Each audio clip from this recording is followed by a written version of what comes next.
How did a poor, restless, largely self-taught artist from Bolton, UK, create modern America's first significant art movement? Why did this itinerant pioneer go from painting scenes of the American wilderness to creating fantastic images like this? In this Vieunite Art Library episode, I'll be taking a closer look at the British-American artist Thomas Cole. Cole's beautiful landscape paintings are significant milestones in art history. But Cole has a surprisingly esoteric and rebellious side. Scratch the surface and there's an eco-pioneer who railed against what he called the copper-hearted barbarians of progress, industrialisation and capital. Cole was born in 1801 in the Lancashire mill town of Bolton-le-Moors, modern-day Bolton. He was the only boy among his parents' 8 children. His father, James, was an unsuccessful woolen manufacturer who often relocated to improve his conditions. This precarious lifestyle afforded the young Thomas opportunities. During a spell in the nearby town of Chorley, he was apprenticed in a print shop. In 1817, he worked as an engraver in Liverpool, where he was exposed to a collection of old master paintings gathered by the Liverpool Medici, William Roscoe, a leading lawyer and early abolitionist. In 1818, the Cole family migrated to America, settling in Steubenville, Ohio, where James established a wallpaper business. Here Thomas learned the rudiments of oil painting from an itinerant portrait painter named Stein. In 1823, during a stay in Pittsburgh, Cole began to draw extensively from nature. Later that year, he moved to Philadelphia, where he studied at the Pennsylvania Academy of the Fine Arts and worked in various art-related jobs. By 1825, the family, including Thomas, had relocated again due to his father's ill fortune, this time to New York. But Thomas's own luck was better. In October that year, 3 of his landscape paintings were sold to prominent collectors, and his prospects turned upward. Look at this painting from 1826, and you can see that his work already shows many of the characteristics of Cole's mature style. Look at the elevated perspectives, dreamy, shrouded distant views, the meandering river, the clouds, and clearly layered panoramas that transition from foreground to middle distance to the far horizon. There is a collection of blasted, suffering stumps right at the front of the painting. They remind me of the survivors of a shipwreck clinging tenuously to their raft in Géricault's amazing painting, The Raft of the Medusa. Look at the 2 bare trunks on the brink of falling into an implied chasm. Their story is over. These might seem inconsequential details, but many of Cole's paintings have withered or thunderstruck stumps in the foreground. They inject a note of foreboding into what is otherwise a serene panorama, a sense of time, and the fortunes and perils of what life might bring. So yes, this early work is a landscape painting, but there's the hint of something else here too. It's like a story is being told. This combination of empirical observation and narrative, which as you will see can become quite fantastical, is the essence of Cole's work. And boy was it popular. Still only in his 20s, by 1829, Thomas Cole was doing well enough to return to Europe, where he toured London, France and Italy. Although he was notably rude about some of the people whom he met, it is equally clear that they left a mark on his style. After meeting the great English landscape painter W.J.M. Turner, Cole wrote, "I had expected to see an older-looking man, with a countenance pale with thought, but I was entirely mistaken. He has a common form and common countenance, and there is nothing in his appearance or conversation indicative of genius. Ouch. Nevertheless, this period of European study advanced Cole's style. Look closely at his depictions of deluge or storm and you can see Turner's influence. In a more general sense, there is also an enhanced ambition about Cole's work on his return. Let's zoom out on Cole's painting, the one on the right. This is a view of the mountain pass called the Notch of the White Mountains, also known as Crawford Notch, painted in 1839.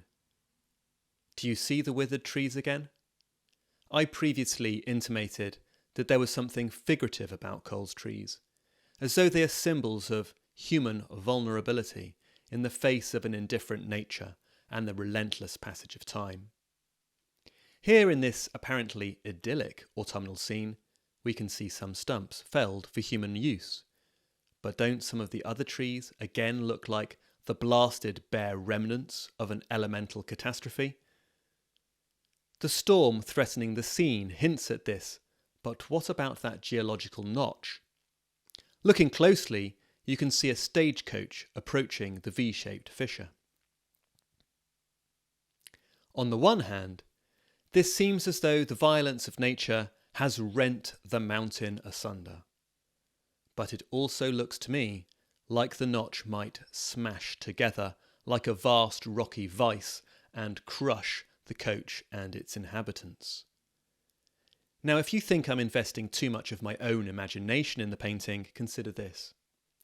Cole has chosen to paint a particularly notorious spot. In 1826, northern New England experienced a drought which ended with the arrival of a terrific storm. With catastrophic rainfall, flooding followed, and with flood came landslide and avalanche. The spot was inhabited by Mr. and Mrs. Samuel Wiley, parents to 5 children, and their several farmhands. Exactly what happened remains uncertain. However, it appears that the family fled to what they thought would be safer ground in the evening, when they were threatened by an advancing avalanche. When neighbours visited in the aftermath, they found unmade beds, an open Bible on the table, and ashes in the grate. Further away were found the bodies of Mr. and Mrs. Wiley, 2 children, 2 farmhands, and numerous cattle. The other 3 children were not discovered. It is thought that the group had fled their home in the dark, directly into the path of danger. The spot became a ghoulish tourist attraction. The author Nathaniel Hawthorne wrote a short story inspired by the event called The Ambitious Guest. Cole noted in his diary that the sight of the Wiley house with its little patch of green in the gloomy desolation very naturally recalled to mind the horrors of the night when the whole family perished beneath an avalanche of rocks and earth. That is what we see when we look at this painting. A landscape with a tragic story that Cole has turned into a broader narrative about the vulnerability and hubris of us all.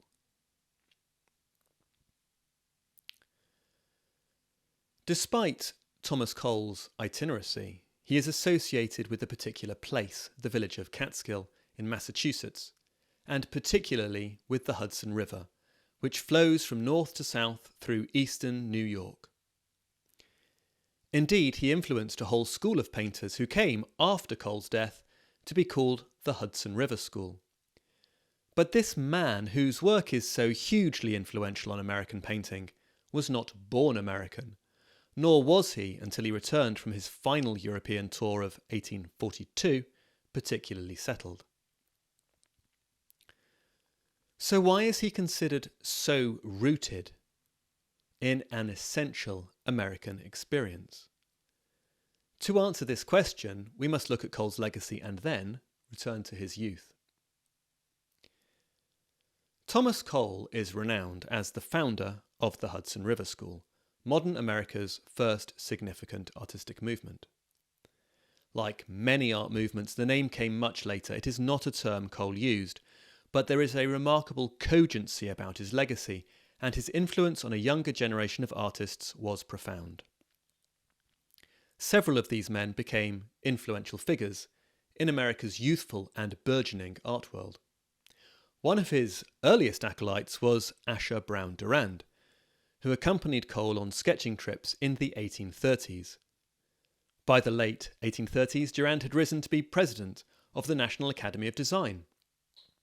Similarly, from 1844 to 1846, Cole taught the young Edwin Church, who also became a leading artist. Cole was, to put it simply, part of a circle of remarkably talented painters, and the very centre of that circle was Cole's home in Catskill Village, near the Hudson River. The Hudson River artists share Cole's interest in American landscape. American artists tended to look to European styles and subjects. Cole's distinction is that, perhaps coming from England, he found something fresh, new, or even Eden-esque about the young America, and this captured his interest. Following Cole's example, the Hudson River School focused on America herself, and as the country expanded westward, so did their range of subjects.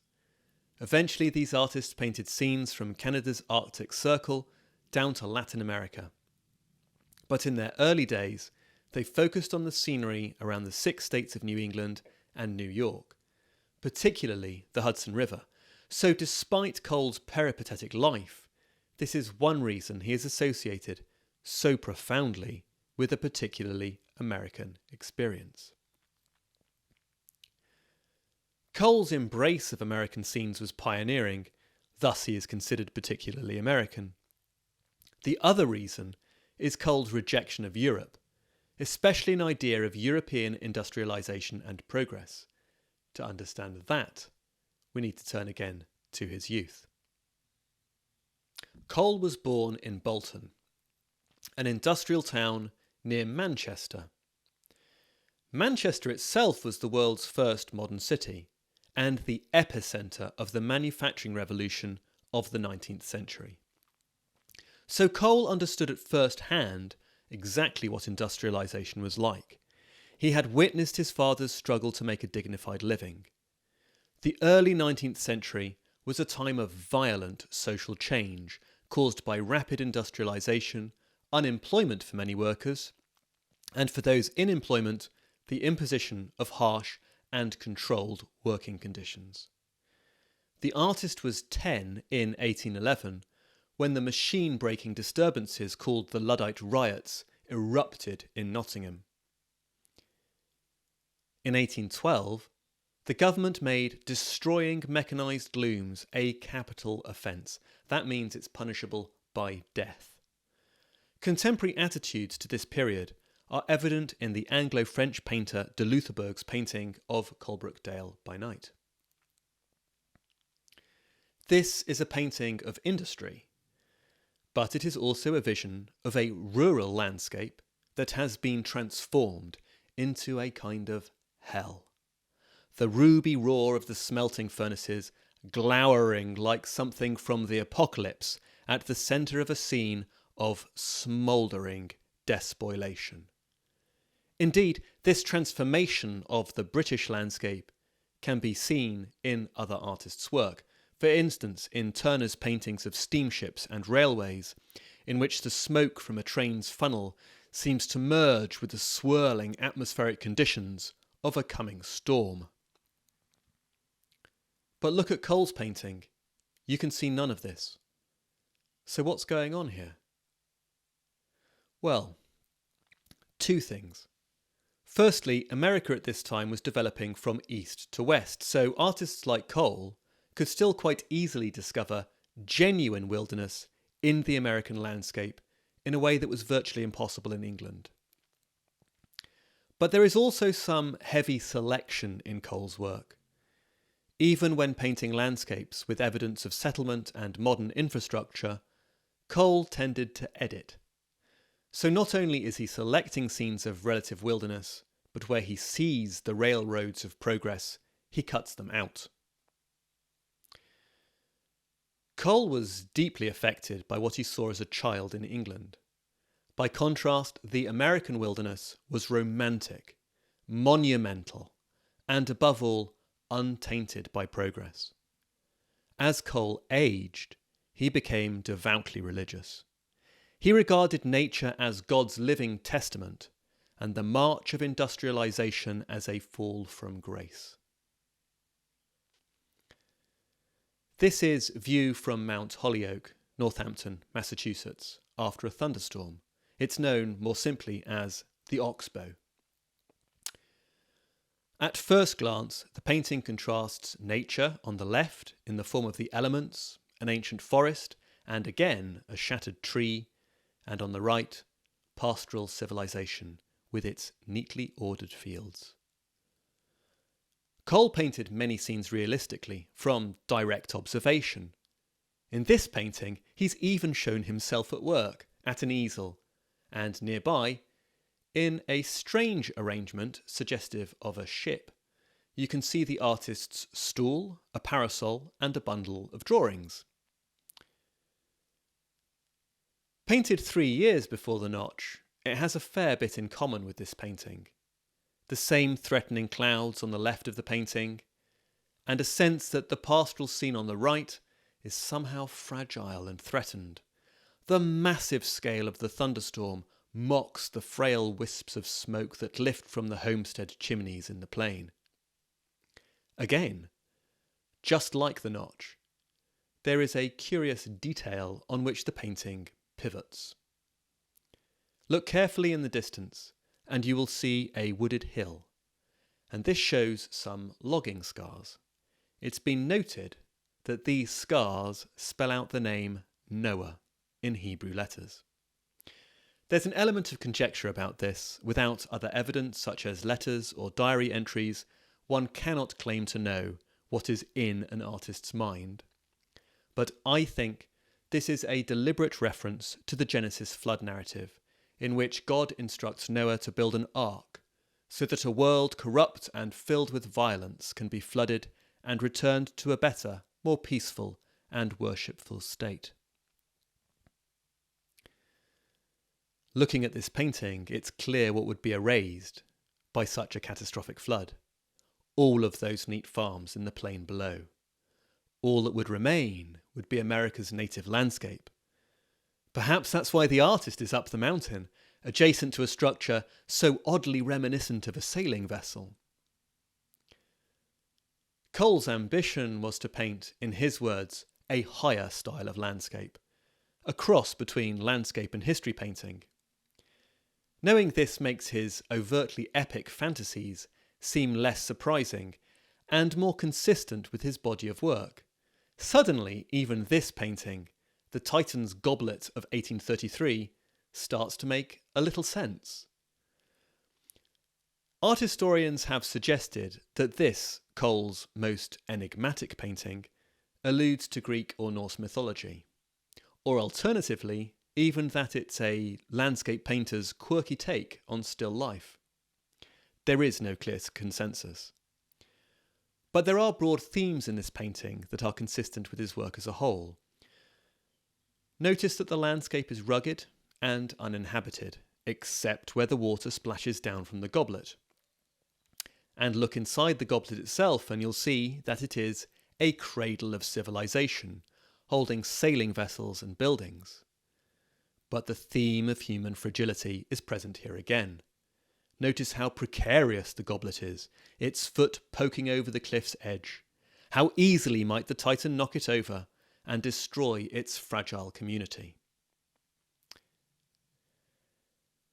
Nowhere is Cole's interest in mortality more evident than in his Voyage of Life series of paintings. Cole painted the first version of these in 1840. However, he made a new set in 1842 following a disagreement concerning their public exhibition. We're going to look at this second set, which is now in the National Gallery of Art, Washington. Using the biblical theme of the River of Life, the 4 paintings show a man passing through the 4 stages of his life from childhood to old age. Cole introduces the principal elements in the first picture.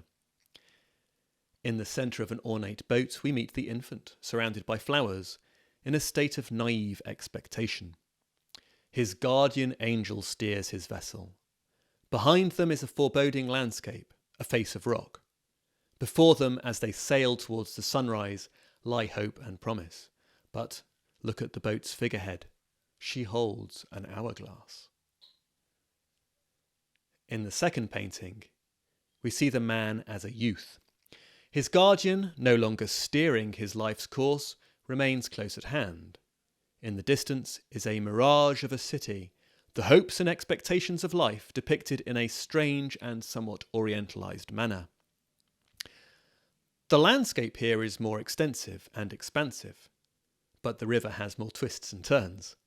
Now, with his hand on the tiller, there is no plain sailing for the youth as he embarks on his life's career. The third painting shows the height of danger, manhood. About this stage of life, Cole wrote, "Trouble is characteristic of the period of manhood. In childhood there is no cankering care, in youth no despairing thought. It is only when experience has taught us the realities of the world that we lift from our eyes the golden veil of early life, that we feel deep and abiding sorrow, and, in the picture, the gloomy eclipse-like tone. The conflicting elements, the trees riven by tempest are the allegory, and the ocean dimly seen figures the end of life to which the voyager is now approaching." Cole continues, "The demon forms are suicide, intemperance and murder, which are the temptations that beset men in their direst trouble. The upward and imploring look of the voyager shows his dependence on a superior power, and that faith saves him from the destruction that seems inevitable."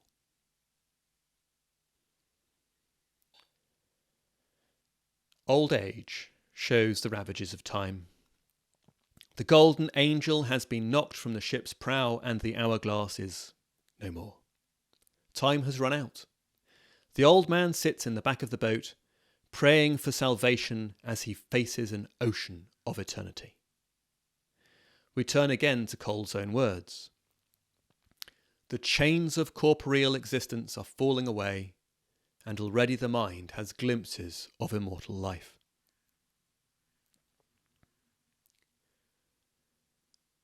The Voyage of Life was well received by critics and the public. The religious tone of the works was well suited to America's 19th century Protestant revival and the public appetite for proselytizing literature and art. Cole himself never reached the final stage of life. He died from pleurisy, an inflammation of the lungs, on Friday, February the 11th, 1848, aged just 47. His untimely death led to a resurgence of interest in this series of paintings and his legacy more generally.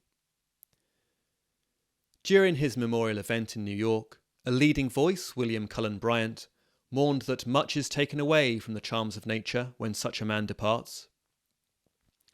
Bryant continued that Cole will be reverenced in future years as a great master in art. Indeed, even before Cole's passing, Asher Durand, Cole's earliest disciple, had risen to become a prominent landscape painter in his own right. Durand assumed the presidency of the National Academy of Design. He played a crucial role in nurturing a new generation of landscape artists who drew inspiration from Cole's artistic legacy, ultimately achieving prominence in American art throughout the Civil War era. Cole's home and studios are now designated a National Historic Site.